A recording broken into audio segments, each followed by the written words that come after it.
কঙ্খলের জগজিৎপুর গ্রামের পাশে একটি আশ্রম, একদম নিরিবিলি আশ্রম, তার নাম মাতৃসদন। এই মাতৃসদন আশ্রমের প্রতিষ্ঠাতা স্বামী শিবানন্দজি 1997-98 সালে এই মাতৃসদন আশ্রমের প্রতিষ্ঠা হয়। তখন কম বেশি 26 বছর পার হয়ে গেছে। যদি আমরা 98 থেকেও ধরি তাহলে 27 বছর চলছে। এই 27 বছর ধরে এই মাতৃসদন আশ্রমের সন্ন্যাসীরা স্বামী শিবানন্দ সরস্বতীর যারা রয়েছেন সঙ্গে, তারা প্রত্যেকেই গঙ্গার অবিরলতা এবং নির্মলতা নিয়ে কথা বলছেন, অর্থাৎ অবিরল ও নির্মল গঙ্গা। কেন তারা এই কথা বলছেন?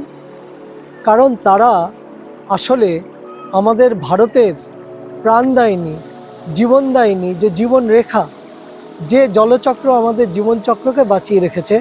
ভারতের প্রায় 50% মানুষ যে নদীর অববাহিকা জুড়ে, যেই নদীকে দিয়ে প্রত্যক্ষ এবং পরোক্ষভাবে বেঁচে থাকে, তাদের জীবন জীবিকা সব কিছু নির্ধারিত এই নদীর উপর, তা হলো গঙ্গা নদী।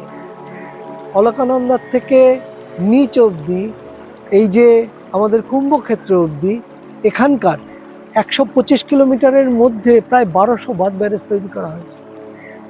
অলকানন্দা, ধৌলিগঙ্গা, পিন্ডার, নন্দাকিনী, মন্দাকিনী এবং ভাগীরথী, এই 6টা নদীর অববাহিকায় প্রায় 1200 বাঁধ ব্যারেজ, এবং আমাদের ভারতের পুরো ভারতে আজকের দিনে প্রায় 5000-এর উপর বাঁধ ব্যারেজ রয়েছে।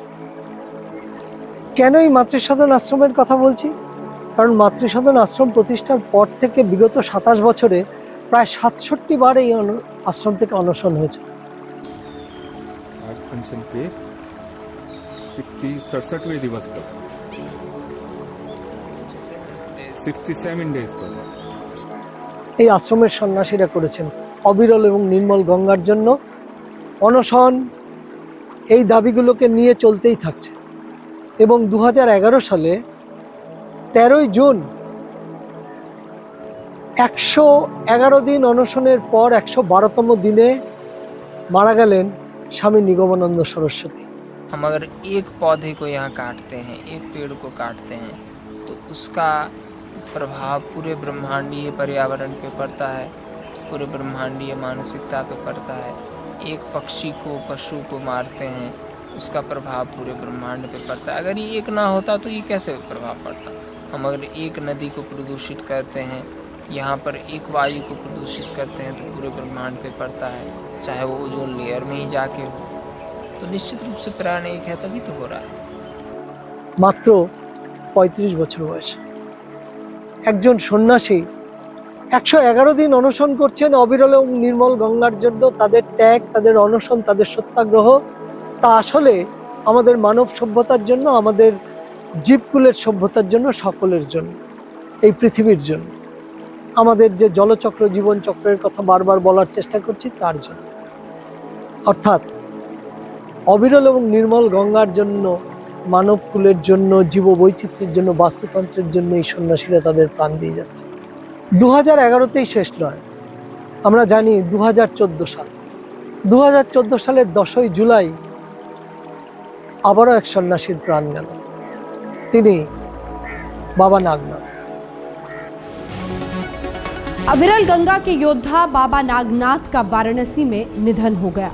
बाबा नागनाथ लगातार अनशन की वजह से बुरी तरह से बीमार थे। सरकार से उनकी यही मांग थी कि बस गंगा को बगैर किसी बांध के बहने दिया तो किसी सफाई अभियान की जरूरत नहीं रहेगी। गंगा की मुक्ति की मांग करते करते बाबा नागनाथ स्वयं मुक्ति की राह पर निकल पड़े। अविरल गंगा का संकल्प लिया था बाबा नागनाथ ने। चाहते थे गंगोत्री की निकली ये निर्मल, निश्चल, उज्जवल, पवित्र धारा बिना किसी रोक टोक की पूरी शुचिता के साथ अपना सफर पूरा कर सके। बाबा सुर्खियों में तब आए जब टिहरी बांध के खिलाफ 2005 में उन्होंने आमरण अनशन शुरू किया। अविरल गंगा के लिए हरिद्वार में निगमानंद हरिद्वार में अनशन पर थे, तो बाबा नागनाथ ने काशी के मणिकर्णिका घाट पर आंदोलन का मोर्चा संभाल रखा था। बाबा नागनाथ ने गंगा को लेकर काशी में सबसे लंबा आंदोलन किया।